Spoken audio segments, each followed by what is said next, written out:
Hello, everyone, and welcome to another Ask Us Anything session. Today's session will be a little bit different. We will not discuss a specific topic, but together we'll see the top 3 questions of the month. So stay with us and let's get started. My name is Irini, and I'm a senior customer education specialist, and I will be hosting this session live, answering your questions. And as always, Theo is with us, answering questions in the background as well. And after the proper introductions, let's check our agenda for the day. As mentioned at the beginning, today we'll see your questions. To be more exact, we have gathered questions from our support team in regards to the topics that you were most concerned with. And today we'll see our top 3 of them without posting any names and data, of course. And right after a presentation, we'll jump into your questions. Just a reminder here that our webinar is recorded, so all of you will be receiving an email with it at the end of their session, so feel free to share it. And we need your questions, so please use the Q&A button on the meeting controls on your screen, and no worries, you can post anonymous questions too. And without any further delay, let's get into our question number 1. How can I set up notifications for a specific course only? I want to create a reminder for learners just for my compliance training. Well, the answer for this question is on our events ending, but let me just share my screen so we can see that together. I hope that you can all see my screen now. So as I said, the answer for this question can be found here on the events ending. So we click on that. And what we're going to do is click Add Notification. This is where we will create the notification for a specific course event. The events that are course related have an extra filter where you can specify the course. So if I type in course here, you can see all the course related events. Let's select this one, X hours after course acquisition. And as you can see, the filter button will show up here. If I click on it, this is where I can select the course I want to notify my users for. So I will randomly select 2 courses here. Of course, you will select the recipient since it's the users, the learners basically that you want to notify. It's going to be the related users. Define the hours, let's say 72 hours.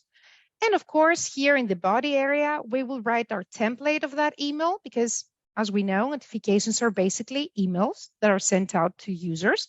The first line is always the subject of that email, and then the rest of the template will follow. And of course, like in all notifications, we have the smart tags that will help us populate users' information on the template for each event. Of course, we will give our notification a name and click Create Notification. Now, at this point, I would like to take this opportunity and show you 2 tips that might be useful for you. Right here, we have this option, Exclude Selected Courses. That means that if I check on that, the courses that I'm selecting here will not trigger this event. So basically, this event will be triggered for all the courses that I have, apart from these 2 ones. And the second thing is, what if you want to create this notification as a recurring event? Well, check on here, and this is where you need to set it up. So if, for example, you want to set up this recurring notification as an event that will be sent out every week for 2 months, what you need to do is set here when it will be repeated. So we're going to select the week, and we're going to leave it as it is. 1 week. And here we're setting up the recurrences. We're talking about 2 months. That is 8 times. Click Create Notification, and that's it. Now, let's get back into our second question. So I'm going to post it right here. So the second question is this. When a learner tried to sign up, he got the error message, someone is already using this email address. I looked at the user list of my portal and didn't find that learner in the list. Can you help? Well, for this, the solution is to check to the report. So I'm going to share my screen one more time. And for this, as I said, you need to head to the reports and more specifically into the timeline. In general, you can monitor the users and their activity through the timeline. If a user was previously in the portal and then deleted, they will also appear in the timeline. As you can see, I have recently deleted 2 users, Stephanie and Brittany here. So what I can do is either restore them by undo delete or permanently delete. So I can delete the whole history here, and then I can create the account from the beginning by using the same username and email. Now, in the timeline, we can see deleted users, and we're able to edit the last 30 entries of deleted users by either permanently removing, as I said, or undo by restoring them. And of course, if the user wasn't deleted that recently, but it was deleted in a specific period of time, if you want to look for that, you can specify the time frame from here and search for the user deletion event from here. Now, a good tip is that every time you get into the timeline, reset the filters by clicking here, because as you all saw, it takes a time frame as a default one. So if you're looking for a deleted user before that time frame, it won't show any results. So reset the filters from here, and then you can start a new search with the specific time frame or the user deletion event. And now let's get into our third question, which is also really interesting. And it is this. We have a second TalentLMS portal for a specific partner. How can we transfer some of the courses we have on our current portal to the new one? What about the users who have already completed these courses? Well, this one is a very interesting question. And the reason behind selecting this question was to remind you of a functionality that will definitely save time. We're talking about the import of historical completion data, but before we get into that, let's discuss the question first. So I'm going to share my screen one more time for you. And since you already use a TalentLMS domain, it is possible to transfer courses from one portal to another. As administrator, you need to go here to courses, and right next to the Add Course button, we have this little arrow. If we click on that, we have the option Copy from another domain. So a dialog box will appear where you will need to type the domain and your credentials of that domain so you can sign in. A really important note here that you need to be a super admin to that portal too. So I'm going to copy the details of another TalentLMS that I'm using for my trainings, as most of you will already know. So I'm going to add the username here and my password, of course, here, and I'm going to log in. Now, since I'm logged in, let's remove that. On the next dialog box, we need to select the course that we want to copy to our domain. So I'm going to select, let's say this one, the general principles. Click copy course, and that's it. Now this course has been successfully copied to our domain here. Now, when sharing courses, however, between portals, it is not possible to transfer the users and their progress, but we have a workaround for this also. All we have to do is click here, the import functionality. And as long as you have added the users in the portal, you can import their historical data of course completion by using the attributes that I'm going to add in this description box here. So as we all know with the import functionality, the first line are the required attributes, and then each line that follows will be the details of the user that I'm adding the historical data to. Once I'm done filling in the lines, click import, and that's it. We'll share the relevant article in the chat. And we also have a tip here for you. You can export the report of that TalentLMS to take the required data. This is something that you can do from here. So if you want to have more information about how to do the imports and specifically a live demo of the historical import, see the dedicated short webinar that Theo puts in the chat just now. And I think that it's time to head to our live questions. So let's get started. Let me open up my Q&A. And let's go with question number 1. It comes from anonymous attendee. I do my meetings in Microsoft Teams. Is there a way to connect that with TalentLMS? Well, yes, there is a way to do that. So if in general you want to host your live sessions, to continue basically host your live sessions within the Microsoft Teams, you can definitely connect that with TalentLMS. All you have to do is from the administrator dashboard, click here, the account and settings, and scroll all the way down to the conferences. If you click on the drop-down arrow here, you can see that the Microsoft Teams is also available.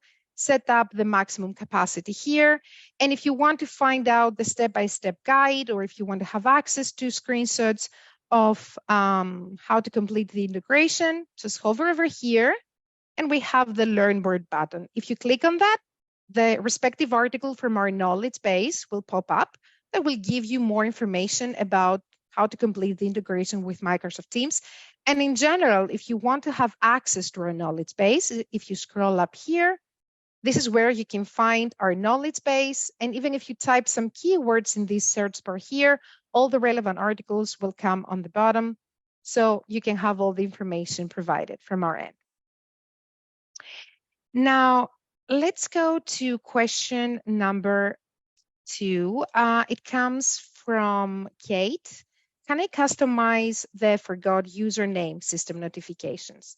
Yes, this is something that you can definitely do. So let's go back with the home button and go here to the events engine.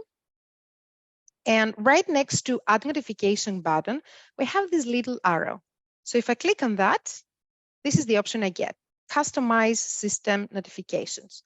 So from here, you can see all the system notifications that we have already in TalentLMS. And from here, of course, you can customize the messages. I hope this helps. Let's go into another question, comes from Edgar. Can you add special fields in the import? Tell them the custom fields can be, can you add special fields in the import? I'm sorry, it comes another question. Well, the custom fields can be added. The description, basically, the bio, no. But if you want to find out more information on that, send us an email at TalentLMS, at trainingteam@talentlms.com, so we can get back to you and help you more with what you're looking for and doing when it comes to the special fields in the import. So another question comes from Jeff. Can a user be an instructor in some courses and a learner in others? Well, that's a really good question, Jeff. Thank you for bring that up. Well, yes, definitely. You can have an instructor in some courses, and in some others, the same person could be a learner at the same time without affecting their user type, of course. In general, every time admins and instructors are added in a course, by default, they get the role instructor.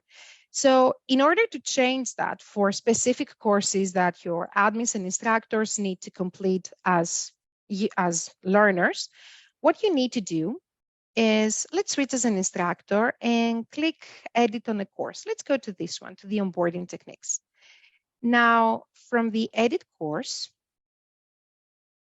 we will go to the users tab. And as you can see here, I have some users already added in the course. The ones that are learners, by default, they get the learner role, but the ones that are either admins or instructors, every time we add them, by default, they get the instructor role. Now, if I want to change myself or Theo as a learner for that specific course, all I have to do is click here, click the learner, and that's it. So right now, Theo remains the admin of the system and remains the instructor for other courses. But when it comes to that specific course, he is a learner. So if he logs into the system, switches into a learner and click on that course, he will complete the course as an actual learner and their progress will show up in the reports. And even if I change him back as an instructor for that specific course, the good news is that no progress is lost. It will remain in the courses. Now, let's see. We have a lot of questions here. So let's see what else we got, because Theo is also answering at the same time. So let's find one that Theo hasn't answered yet. Okay, there's a question from an anonymous attendee. How can users complete courses after the expiration date? Well, that's a really interesting question. So let's get into it. In general, when you add an expiration date in a course and the user didn't manage to complete that course upon that date, the course is no longer accessible from the user. It will remain on their dashboard, but it will be grayed out. It won't be possible for them to access. Now, if you want to extend that expiration so you can give them a second chance, all you have to do is go to the course setting page and then head into the time options. Now, if you have used the duration, all you have to do is just extend the expiration date here. If you have used the time limit, on the other hand, where you just add the amount of days, all you have to do is just unenroll and enroll the course again to the user, so for the new time limit to start counting. The good news here is that if you extend the expiration date or you unenroll and enroll again with the time limit, the user will gain access to the course and no progress will be lost. They will continue from the point they're left. I hope this helps. Now, another question comes from Manisa. Is there any way to add sections and lessons when creating a course rather than having all the lessons blend together? Yes, there is a way to do that. So let's get into a course. Let's get into that basically, to the one that we've already been, and go to course content. Now, we do have the option to add sections from here. Click Add and Section. The sections are here to help us organize our unit list. So what you can do is change their name. So let's name that Evaluation. And of course, when it comes to the exact position, when it comes between the units, just click the reorder button and you can move it whenever you want to. So if you want to gather together the quiz and the exam and maybe move this live session here on the top, here you have it. So this is how you can organize your unit list by adding sections when creating a course. Let's see, another question comes from Liz. Is there a user, if a user, is already on the main site, should I create a second account to add them to a branch? The good news here, Liz, is that you don't need to do that. All you have to do, so let's switch as an admin for that, is go to the users and find the user you're looking for. Let's go for Abby. Click on Abby, and from here, click on the Branches tab. And now I can add this user to whatever branch I want her to join. Of course, a user can be a member of more than one branches.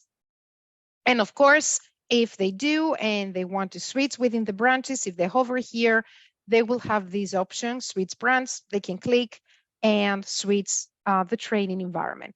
So this is how you can do that really quick without creating the accounts from the beginning. Anyways, the TalentLMS will not accept any duplicate accounts, so this is the best option for you. I hope this helps. Now, another question from an anonymous attendee. Can you include multiple files in one course? For example, can we upload a PPT and also upload a document for self-read? Yes, this is something that you can definitely do.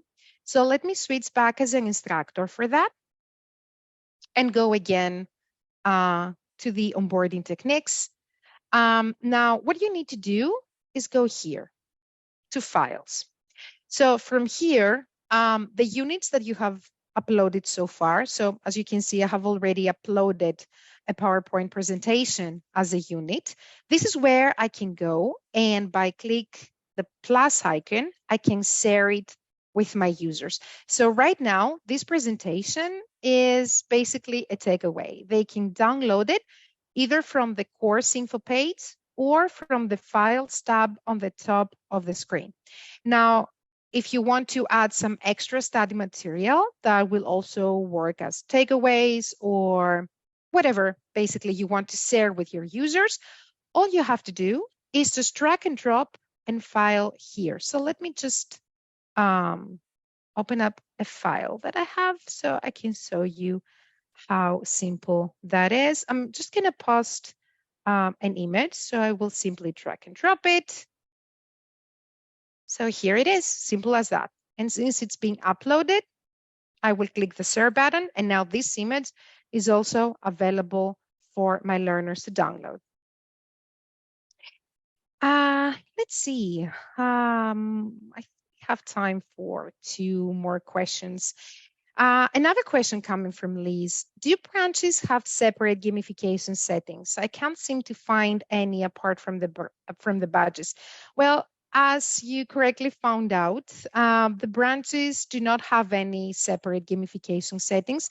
As long as you set up the gamification from here. So let me just switch as an admin. The gamification is a feature that will be set up from the main portal from here. If you want to turn it on or off, you can do that from here. It uses points and badges and levels and rewards and the leaderboard. Each of those options can be turned off or on. And for each of those options, you can customize the badges. You can check or uncheck the values. So once you click save, those gamification values will apply to all training environments. That is the main portal and to all branches you have. What you can do when it comes on the branch level is basically, as you correctly said, to select the set of badges that will apply for that branch only. So if I click, for example, the marketing branch here, on the bottom of the page, this is where I will select which gamification badge set of badges will apply for this branch only. But what I want to note here is that when it comes to the branches, the leaderboards are separate. Even though the rules that the branches will follow are exactly the same, when it comes to the leaderboards, the branch members can see only the branch members, compete only with branch members. So basically, you have different leaderboards when it comes to that, but they follow the same values. I hope this helps. Let's see, another question coming from John. Is there a way to collect feedback from our learners? Well, yes, John, there is a way to collect the feedback from your learners. And in fact, it's a unit that you can add in your courses. So let me switch as an instructor one more time and click edit here. So if I click add, you can see the option survey here. Of course, it's a unit, so you need to give that a name. And the questions that you can add can be found here. It could be multiple choice, it could be a free text, or questions with a Likert scale. You can add as many questions as you want, and this is a unit that also users need to complete. So this is how you can collect a feedback, a detailed basically feedback, so you can check their preferences or whatever matter you want the feedback from your learners from. Another question's coming from an anonymous attendee. I have recently added Talent Library on my account. I love what you have done. Can I add more units in these courses? Well, yes, you can definitely do. So once you have downloaded, once you have added basically a Talent Library course in your course catalog, it works fine as a great foundation. So you can start building your own units and create something really effective and really engaging and interactive with your users. Let me check really quick if I have any Talent Library courses. Yes, here it is. So if we click edit in this course, as you can see, this is the score file that already exists in this Talent Library course. But from here, you can add normally content and videos, your own presentations, your own testing assignments, or maybe live sessions. So basically, you can add any units you want and create something really effective here. Now, the only thing that I would like to note is when you click Edit Course, make sure that your course is active, of course, and it's not hidden from the course catalog, because every time you add a course from the Talent Library to your course catalog, it is active, but it's also hidden from the course catalog. So once you're done creating your own content within that course, just uncheck that, update course, and that's it. Now this course is available for your user. And another tip here, the Talent Library courses come without certificate. So maybe you can add also a certificate on your own that you may have created with your own background. We all know that certificates are created from the account and settings, but if you want more information for that, don't hesitate. Contact with us at trainingteam@talentlms.com. And I think we have another question. We have time for one last question, and it comes from an anonymous attendee, and it says, in my company, I have colleagues from our HR department that are not involved in TalentLMS at all. However, they need to have access to some certain reports. Is there any other way to have access to those reports without logging in the system every time and export? I don't want to add up more to their workload. Well, I think that the schedule functionality is the best option for you for this. So I'm going to switch as an admin one more time and hit here to the reports. In general, for any of the default reports here and the training progress reports, you have the export button. But apart from that button, if you click to that arrow here, we have the schedule functionality. This will allow you to set up a frequency here so you can receive the respective report to your email. That frequency could be weeks or months, and you can also be more specific with the date. As you can see, both for weeks and months. So once you set up the frequency, click schedule, and that's it. You will be receiving those reports to your email. But you mentioned that you want to do that with your HR colleagues. So you can use the custom recipients box here. You can add their emails, click schedule, and that's it. Those emails could be any emails. They don't need to have any TalentLMS account. So it's a great opportunity if you want to send those reports in a specific interval to their emails without adding up more work from their schedule. And of course, in this case, you don't need to create any extra TalentLMS accounts because the system will accept any email and will send that report to any email you're adding up here. I hope this helps. And I think that that's a wrap. So thank you all for joining in our today's webinar. We hope you like this topic, the top 3 questions. So I hope you like it. And you can get in touch with us by sending us your email at trainingteam@talentlms.com. Of course, you can send us, apart from your thoughts of that topic, also your questions. I guess you will have more questions also for some features that we just saw. And of course, we love your feedback. So a survey link will be posted here in the chat. It takes less than a minute and we love to hear your thoughts. So this is also a great opportunity for you to give us your sincere feedback about how this topic looked like. If it's something that you would like to us to continue having the top 3 questions of the month. And of course, we expect more registrations to our next webinars. So as you already know, we have our webinar page.